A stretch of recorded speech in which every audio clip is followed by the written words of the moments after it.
नमस्कार सर्व माता भगिनींनो, आज घटस्थापना, पहिला दिवस, पहिली माळ, नवरात्र उत्सव. आपण सर्वच एक शक्ती किंवा शक्तीची देवता, तिची आराधना, तिची उपासना म्हणून साजरी करत असतो. महिलांनो, भगिनींनो, आज आम्ही अशीच एक माळ आपल्या समोर घेऊन येत आहोत. ज्या महिलांनी समाजकार्याच्या उत्थानामध्ये भाग घेतलेला आहे किंवा समाज विकासासाठी किंवा स्त्री म्हणूनच त्यांचं स्थान हे उंचावलेलं आहे आणि सर्व समाजाला एक आदर्श त्यांनी घालून दिलेला आहे. तर अशा या नवदुर्गा आम्ही आपल्या समोर घेऊन येणार आहोत. आज आपण ही पहिली माळ पंडिता रमाबाई यांना एक कृतज्ञता, त्यांच्याविषयीची कृतज्ञता व्यक्त करण्यासाठी म्हणून घेऊन येत आहोत. रमाबाई हा पंडिता रमाबाई ते सरस्वती रमाबाई हा प्रवास हा खरं इतका सोपा नव्हता बरं का. फार कठीण परिस्थिती. 1850 ते 19व्या शतक हे सुधारण्याचं शतक जरी असलं तरी पण त्या काळी स्त्रियांना तितकं महत्वाचं स्थान नव्हतं. आज आहे का? काही प्रमाणात आहे का? हे प्रश्न आपल्याला पडले पाहिजे. कारण आजही आपल्याला पंडिता रमाबाई आठवाव्या लागतात, त्यांचं कार्य आठवावं लागतं, स्मरावं लागतं आणि त्या कार्याची महती, त्याचा आदर्श घेऊन आजही आपल्याला पुढे चालावं लागणार आहे.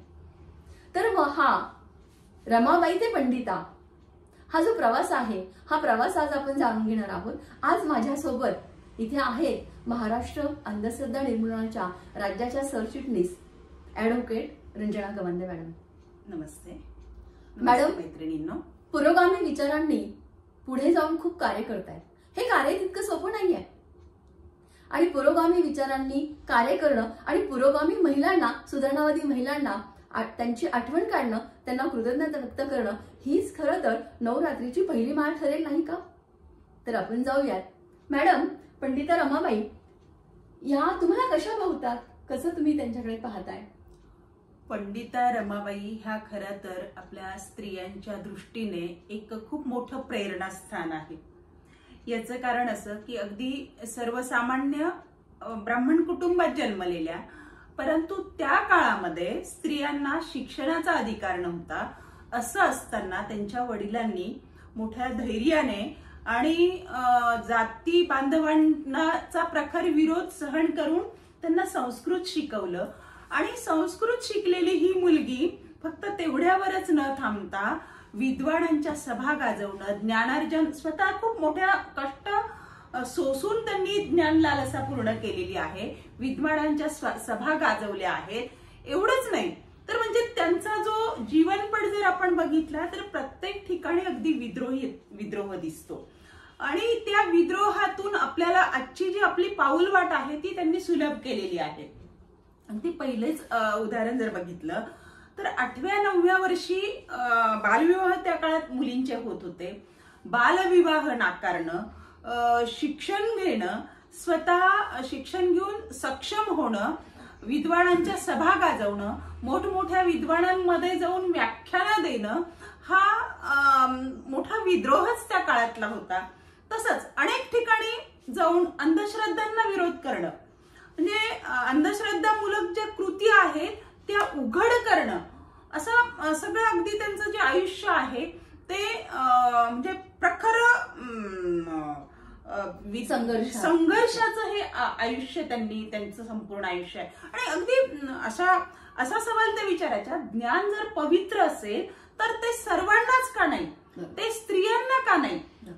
मीरेबाबत त्यांचं जे विधान आहे ते म्हणायच्या की पतिभक्ती करून स्वतःचं स्वातंत्र्य गमावून न बसता त्यांनी कुठेतरी त्यांना जे आवडेल ते किंवा जे समाधान मिळेल त्याची भक्ती करत स्वातंत्र्याच्या एल्गार त्यांनी निर्णय केलं. म्हणजे अशा प्रकारची त्यांची ती मतं होती. त्यामुळे पंडिता रमाबाई ह्या मला खरं तर खूप भावतात आणि त्यांचं कार्य उत्तुंग आहे. त्या दृष्टीने त्यांनी त्यांचं अनेक पुस्तकं त्यांनी लिहिली.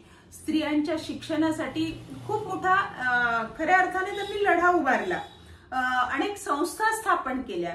त्या संस्थांमध्ये शिक्षणासाठी मुलींना प्रवेश दिले. आर्य समाज हा महत्वाचा त्यांचा शिक्षणासाठीचा, स्त्री शिक्षणासाठीचा केलेला खरं तर तो मोठं काम आहे, यज्ञच आहे खरं तर तो.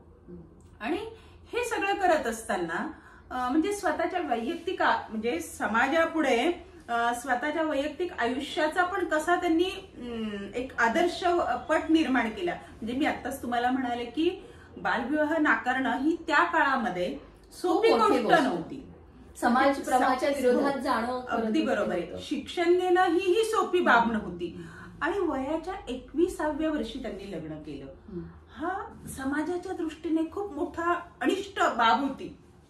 वयाच्या 21व्या वर्षी लग्न करणं, तोही आंतरजातीय विवाह करणं, आणि एवढी प्रगल्भ बुद्धिमत्ता असलेली विद्वान स्त्री, त्यांना अनेक मोठे मोठे स्थळ सांगून येत होते, अनेक IAS ऑफिसर त्यांना मागणी घालत होते.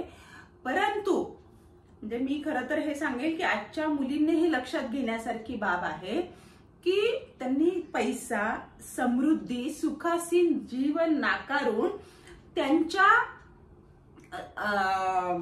ज्ञानाचा आदर करेल, त्यांच्या कामाचा आदर करेल अशा बंगाली तरुणाशी त्यांनी वयाच्या 21व्या वर्षी विवाह केला. अगदी बरोबर आहे मॅडम. हे सावित्रीच्या वाटेने जाताना खरं तर हा खडतर प्रवास आहे आणि हा स्व अस्तित्वाचा प्रवास होता त्यांचा.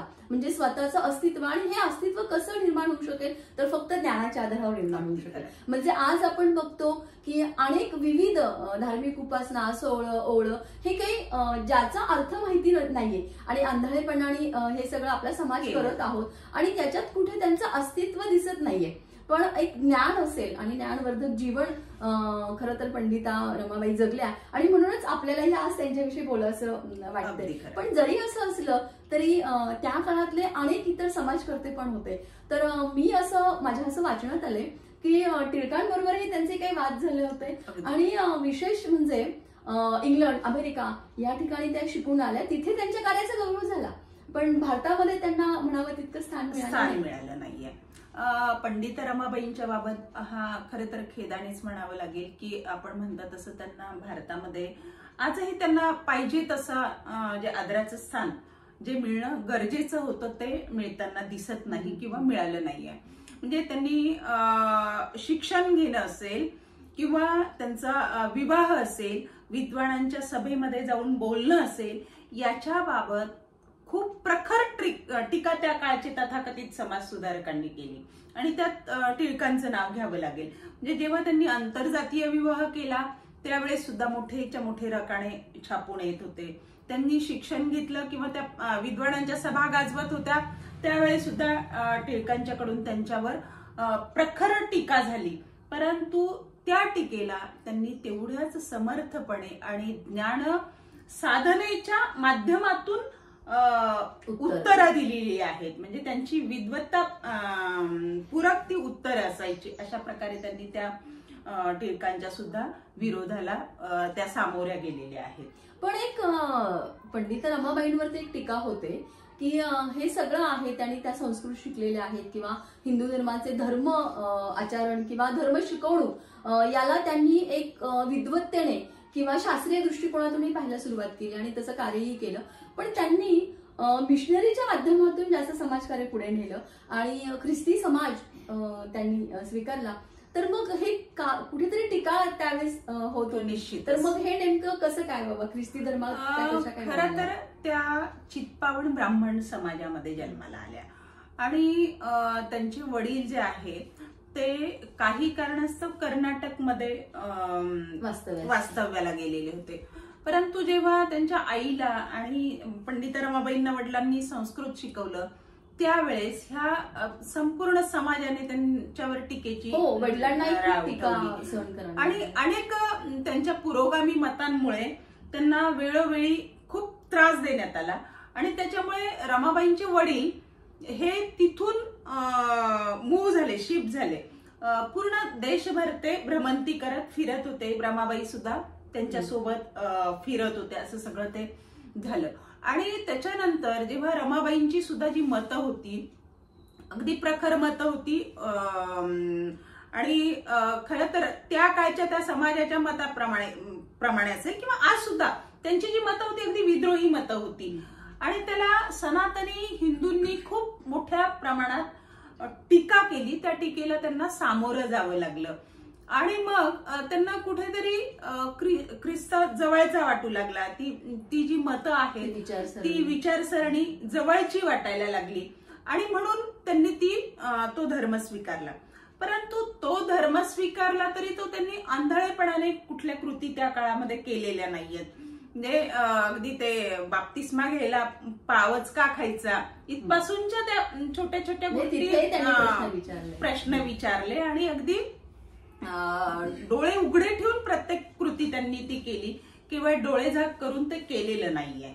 म्हणजे हिंदू धर्मातून जाऊन त्यांनी ख्रिस्ती धर्म स्वीकारला म्हणून काही पंडिता रमाबाईंचं महत्व किंवा त्यांचं कार्यही कमी होत नाही. कारण स्त्रियांच्या दृष्टीने जो उत्थानाचं कार्य होतं किंवा तो जी परिस्थिती होती त्यावेळेसची, त्या परिस्थितीमध्ये प्रवाहाच्या विरोधी जाऊन बाहेर पाऊल टाकणं होतं किंवा ज्ञानार्जन करणं होतं.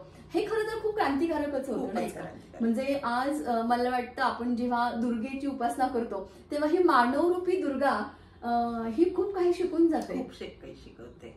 अगदी निश्चितच ते आदर्श निर्माण करते आपल्या आयुष्यामध्ये, एक बळ देते आपल्याला ते संघर्ष करण्यासाठी. तर म्हणजे खरं तर पंडिता रमाबाईंचं आयुष्य किंवा ते जीवनपट आहे हे खूप मोठं पुस्तक आहे आणि आजच्या आपल्या ज्या समाजातल्या स्त्रिया आहेत त्यांच्यासाठी खूप आदर्शवत आहे. कशा अवघड परिस्थितीमध्ये खूप मोठा संघर्ष करत त्या स्वतः शिकल्या आणि समाजासाठी सुद्धा अनेक स्त्रियांना त्यांनी त्यांच्या आश्रमामध्ये आश्रय दिला. शिक्षण पुढे नेण्यासाठी त्या स्त्रियांना मदत केली. अनेक चांगले पायंडे पाडले. अनेक त्यावेळच्या तथाकथित समाज सुधारकांनी त्यांच्यावर उठवलेल्या टीकेच्या झोडेला त्यांनी उत्तर दिलं. अनेक विद्वानांच्या सभा त्या काळात गाजवणं ही काही साधी गोष्ट नव्हती. म्हणजे ज्ञानलालसा, ज्ञानार्जन करणं आणि विद्वानांच्या सभा गाजवणं हे खूप मोठं विद्रोही कार्य त्यावेळेस रमाबाईंनी केलेलं आहे. आणि आजच्या ह्या काळामध्ये आपल्यासाठी एक दुर्गा म्हणून निश्चितच ते खूप अभिमानास्पद आहे. म्हणजे आता आपण आज ह्या दुर्गे नवरात्र किंवा दुर्गा उत्सव करताना ह्या दुर्गेचं स्मरण आवर्जून आपण सर्व बहिणींनी केलं पाहिजे. ग्रंथांचं वाचन केलं पाहिजे आणि त्यांचा जो आदर्श आहे जे साधेपणा असेल, ज्ञानलालसा असेल किंवा अनेक भगिनींना घेऊन पुढे जाणं असेल, ह्या सगळ्या गोष्टी आपण त्यांच्या आदर्शवत मानून त्या दिशेने आपण खऱ्या अर्थाने पुढे गेलं पाहिजे असं मला ह्या निमित्ताने सांगावंसं वाटतं. खरं तर पंडिता रमाबाई यांचं आयुष्य आणि कार्य हे एका बैठकीत समजून घेणं फार कठीण आहे. इतकं महान कार्य त्यांचं होतं.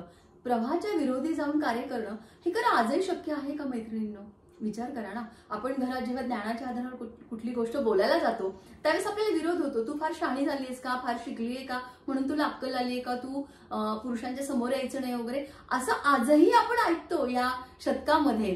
किंवा हे मिलिनियर आणि हे सगळं जे जनरेशन आहे या मध्ये पण आपण ते ऐकतो. आणि महिला कुठेतरी ह्या सगळ्या गोष्टींना बळी पडतात. आणि या सगळ्या पार्श्वभूमीवरती या कुठल्याच मनुष्यहानी होणारे किंवा मनुष्याची प्रतिष्ठा कमी होणारे असा कुठल्याच प्रवाहामध्ये पंडिता रमाबाई गेल्या नाही आणि स्वतःचं एक आयुष्य एक उदात्त विचाराने भारवून टाकलं आणि तसंच उदात्त कार्य त्यांनी केले. तर मला वाटतं की या निमित्ताने खरं तर दुर्गा पूजा म्हणून आपण त्यांच्या ग्रंथांचं वाचन करायला किंवा त्यांचं स्मरण करायला काही हरकत नाही ना. या निमित्ताने आपण इथे आज गवंदे मॅडम आला आणि त्याविषयी आमच्याशी संवाद साधला. मी आपले खरं तर सगळ्यांच्या वतीने आभार व्यक्त करते.